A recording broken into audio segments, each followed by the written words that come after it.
Welcome to episode 2 of my Road to No Way Home series, a series where I rewatch and review all of the live action Spider Man movies leading up to and including the highly anticipated Spider Man No Way Home 2. So far, I've already done Sam Raimi's Spider Man number 1, and today I'll be covering Sam Raimi's Spider Man 2, one of the best superhero movies ever created, right up there next to The Dark Knight by Christopher Nolan. It is this is a phenomenal Spider-Man movie, a phenomenal superhero movie, just a great movie in general. And as you can tell from my praise that I've been giving it so far, I love the movie. And I think it's broken into two distinct parts for the first hour or so, and then the second hour or so. The first hour or so is something that I like to call the downfall of Peter Parker. And the second half, I would say, is the rise of Spider Man because throughout the movie, in part one, part one of the movie shows Peter's life completely falling apart bit by bit, whether it be him as Peter Parker and then him as Spider Man. Both are intrinsically connected to his psyche, and his powers start falling down, and his life is just breaking apart because he can't get anything right. The movie starts off, he loses his job, he can't get any money from J. Jonah Jameson, he's behind on rent, he's losing MJ's affection, Harry's starting to hate him because he won't tell him what happened with Spider-Man, he's feeling depressed over the fact that he hasn't told Aunt May that it was his fault that Uncle Ben had passed away. He sees that she's struggling with bills and he can't really do anything about it. And he can't really do much just because he's Spider Man. He's wasting away his life. He's failing his classes. He's not holding everything together as Peter Parker because he's spending all of his time as Spider Man. And all of this really comes to a boiling point with each little thing trickling down. And you start to see it throughout the movie through something I originally didn't really like when I was growing up. I always knew Spider Man to have uh, web shooters. So when I saw Sam Raimi's trilogy and they were organic, it kind of bothered me a little bit on a nitpick standpoint. But as I got older, I came to appreciate this, especially in this movie, because of the fact that his abilities are connected to his emotional state. So as his emotions decline, so do his abilities. You start seeing that when his web shooters start malfunctioning, and then it escalates to him not being able to climb walls, and then he loses his strength, and then eventually all of his abilities cut out completely. But starting from the beginning of the movie, Peter starts off as a rundown pizza delivery man. He is failing to deliver his pizzas on time, and when he shows up at his job, his boss tells him, "You're very late. I have a pizza that needs to be delivered in about 9 minutes. If you don't deliver it, you're fired." So Peter starts racing over. He can't make it, so he decides to suit up as Spider Man to swing across the city to deliver the pizza. And unfortunately, because he's Spider Man, he had to go and save somebody. So he saved a couple of kids that were going to get run over by a truck, and then he ended up getting there and delivering the pizza like 2 or 3 minutes late. And as a result of that, he was inevitably fired. And that's the beginning of Peter's downfall. After that, then he can't make it to MJ's play on time. And he finds out that Aunt May is struggling with her bills when he ends up going to his birthday party. And then Harry is still hating over him at the fact that he won't tell him who Spider Man is, which obviously he can't do because Peter is Spider Man. And this goes back to something I mentioned in my previous video about how Harry, Peter, and the Green Goblin's Norman Osborn's relationship trickles down from every movie. Is that as a result of Norman getting killed by himself, Harry believes that Peter did it. Well, Spider Man did it. And Peter can't tell Harry that he's Spider Man, even though he knows that he didn't kill Norman. Harry isn't going to feel that way, and he knows it'll destroy their friendship, so he's keeping it from him. But that secret is in turn destroying their friendship, which I really enjoyed in this movie. Is that in the first Spider Man, their relationship was strained over the fact that Harry was always gunning for Peter and being toxic towards him over the fact that Norman showed Peter more affection and you saw that in Harry's actions by going after Mary Jane and just being an all-around dick towards Peter. Now in the second movie, it seems like they're really close as friends now.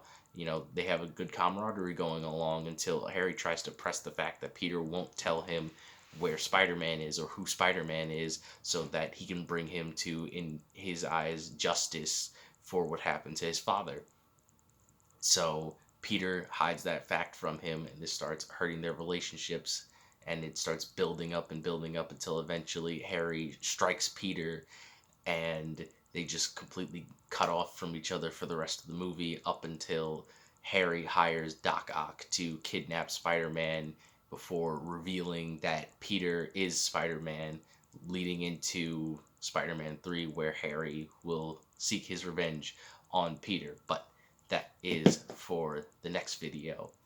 Uh, MJ. MJ is struggling with her affection towards Peter because Peter won't show it back since he's Spider-Man and he doesn't want her to get hurt, which that's something that was a little odd to me, is that they make references in this movie all the time to other comic book characters. Like they mentioned how Doctor Strange exists in some capacity. When they're coming up with Doctor Octopus's name, they're like, what should we name him? Doctor Octopus? Nah, that doesn't work. What about Doctor Strange? And it's like, no, that's taken. And I was like, okay, so Doctor Strange exists in this universe, but at the same time, it's just a throwaway, mention that just has me, contemplating like the further reaches of the Sam Raimi universe, I guess, but that's something that doesn't really matter in the grand scheme of things. It's just something that was on my mind that would bother me when I would think back on it. But anyway, the point I was trying to make is that MJ is struggling with her affections toward Peter because of his duty as Spider-Man. And the point I was trying to make is that Peter doesn't want to be with her because he has enemies, but at this point he only had the Green Goblin and he's dead, and then he has Doc Ock and Doc Ock dies at the end of this movie, so he doesn't really have enemies. I guess you could say that a common thug would be considered Peter's enemy, but I don't really consider that massive of a threat. But anyway, the point still stands that Peter doesn't want to put MJ in danger, so he won't tell her how he feels, but she knows deep down how Peter really feels, and she wants to get that point across to him so they can be together. But since Peter keeps rejecting her, she attempts to move on with J. Jonah Jameson Jr., and unfortunately, that isn't really working out. She tries to, move on with her life. She even tries to kiss him the same way that Peter kissed her when he was Spider-Man, the upside down kiss that everybody knows. Unfortunately, she doesn't feel anything, and her friend tells her that if you don't have a true burning passion for this person, more or less, then you shouldn't be marrying them. And it takes MJ the entire movie and finding out Peter's true identity as Spider-Man before she's able to finally move on with that. But unfortunately for Peter, that doesn't happen until like the last 5 minutes of the movie. So his conflict with MJ is a big factor in why his abilities keep malfunctioning throughout the whole film, because he can't get his mind wrapped around the fact that him and MJ could never be together since he's Spider-Man. He's like, I have to protect her, so I want to be Spider-Man. But due to that, he's conflicted, and that messes with his powers until they finally run out and Peter gives up. He drops his suit in the garbage can, which gives that beautiful shot from the cover of, I believe it's called Spider-Man No More. And it's just, I really like that recreation. That direction of that scene was very well done. And Peter, from that point forward, has ceased to be the spectacular or the amazing Spider-Man. And once again, he loses powers. He starts wearing his glasses. He's weak. He's stumbling around. But since he doesn't have his responsibilities as Spider Man, he's able to live his life as Peter Parker and build up his relationship with everyone that has begun falling apart. He's able to make it to MJ's play. He's able to get his assignments out on time. Uh, Unfortunately, his friendship with Harry was already burned from the fact that he wouldn't tell him who Spider Man was. But everything else in Peter's life seems to be going really well until he realizes that he needs to be Spider-Man. He goes and saves a little girl from a burning building, and Peter's happy about it. He thinks everything's going well until he finds out that there was still someone else in the building who burned alive, and Peter failed to save them because he wasn't Spider-Man anymore. And that's when Peter truly hits his lowest point in the first half of the movie. Everything in his life has gone wrong. The girl that he loved is marrying somebody else. He's losing his jobs. He was failing his classes, all because he was Spider-Man. But then when he gave it up, things seemed to be getting better. But now he realizes that they weren't really getting better. It was just a facade that he was putting on to make himself feel better, to think that he didn't have to be Spider-Man, that he didn't have to go on with this burden, with this responsibility of his. And then right when he hits that lowest point is something that I truly loved. It was a very heart touching moment. Is that Peter's neighbor, the daughter of his rent collector, shows up and she offers him a slice of cake and a glass of milk, giving Peter a small bit of solace in this horrible, terrible downfall, this spiraling torrent of his life. And it was really nice. I enjoyed that. It's just, you see that even in the darkest times, there are the small little things that can make anything that much better. And from that point onward is where the second half of the movie begins, the rise of Spider-Man. From that moment where Peter enjoys that piece of cake, everything in his life starts getting better. He rebuilds his relationship with Aunt May after telling her that it was his fault that Uncle Ben had died, that he let the killer get away. They rebuild the relationship and is stronger than ever. She even gives him some words of wisdom that he's capable of using in his final confrontation against Doc Ock. He then tries to, tell MJ that they can't be together. Unfortunately, things don't really go too well in that conversation, because then Doc Ock attacks, trying to get Peter to tell him where Spider-Man is, and he kidnaps MJ in the process to force Peter to show back up as Spider-Man. And I really love this scene where Peter gets his abilities back, because his spider sense kicks in because Doc Ock throws a taxi at Peter. Which, quick side note, Harry asked Otto to bring him Spider-Man alive, and he told him the way to do that was through Peter. Now, he didn't know at this point in time that Peter was Spider-Man, so why would he throw a taxi at him? I just, like, he wouldn't have survived that. Like, if he didn't dodge it from his spider sense, he would have died. Like, I don't know if you take taxis to the face, viewer, on a regular basis, but I'm pretty sure a normal person wouldn't survive a giant 2-ton taxi or more thrown at their face. But anyway, Peter ends up surviving this, and then afterwards, the scene where his vision starts coming back, so he starts looking through his glasses, he drops them, the lens pops out, and then he clenches his fist, and then he runs off, and then he steals his suit back from J. Jonah Jameson and suits up as Spider-Man to go after Doc Ock. And this is probably one of the best fights in a superhero movie that's come out between back then and now. The fight between Otto and Peter, just, it encapsulates everything that I believe a superhero movie should have. The fast-paced action, the color, great direction, and saving people. A lot of superhero movies nowadays focus on superheroes and the villains, and that's it.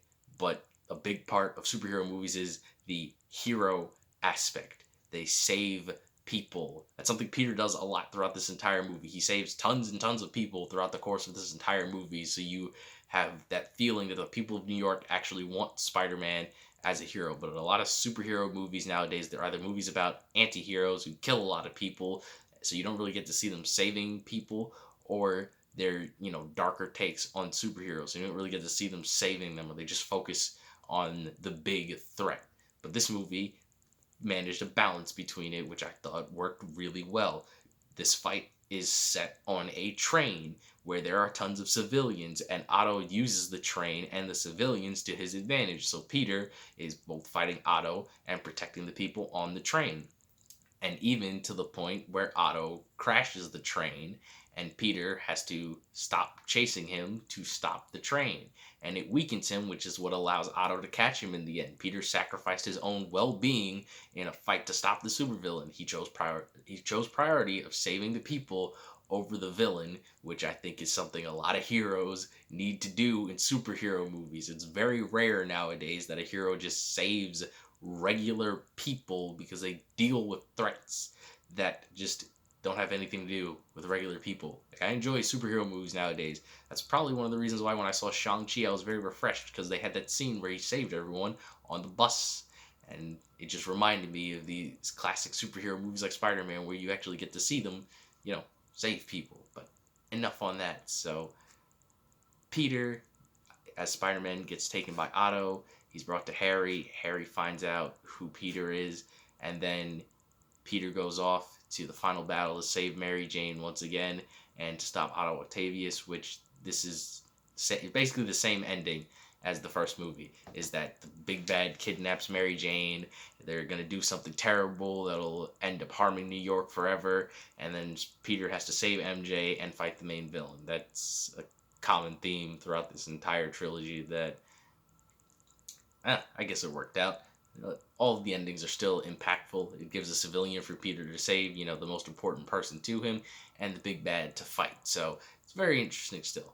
I do like the fact that Peter didn't beat Otto with sheer strength in this fight. I mean, he does win, but the true way that he beats Otto is by revealing his identity and talking to him not as Spider-Man, but as Peter Parker, because that's just as important as the man inside the mask. So they have a conversation. He breaks through to Otto, and they stop the fusion reactor from exploding and destroying the city. So Peter has now fully risen as Spider-Man. He's embraced the fact that he will be Spider-Man forever. He's saved the city.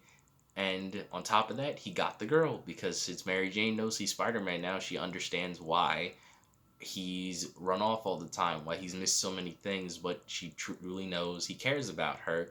So leaves for a fantastic finale where she shows up after leaving her wedding and she sends Peter off with the go get 'em tiger, and he swings off into the city, which it just felt so good seeing Peter so happy swinging through New York going to stop a crime. It was just so much fun. I really enjoyed that very much. And well, to be honest, I don't think there's much else I can really talk about here. I mean, if you've seen Spider-Man 2, you know how good it is already. And if you haven't, then what are you doing? You go watch it. Go watch the first one, second one, third one. Just do it. Do it now.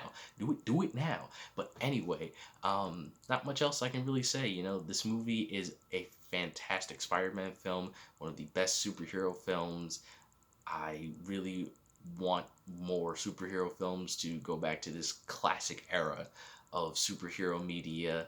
And, hopefully No Way Home captures that. I would very much love to see a movie that encapsulates this level of integrity in a current superhero movie. Nothing dark, nothing that, reinvents the genre, just a classic superhero movie. Heroes saving people, saving the people they love, fighting the bad guy, some good emotional beats. That's just what I want in my superhero movies, man. I don't need these big, multiverse things and everything like that. Just something simple, something personal.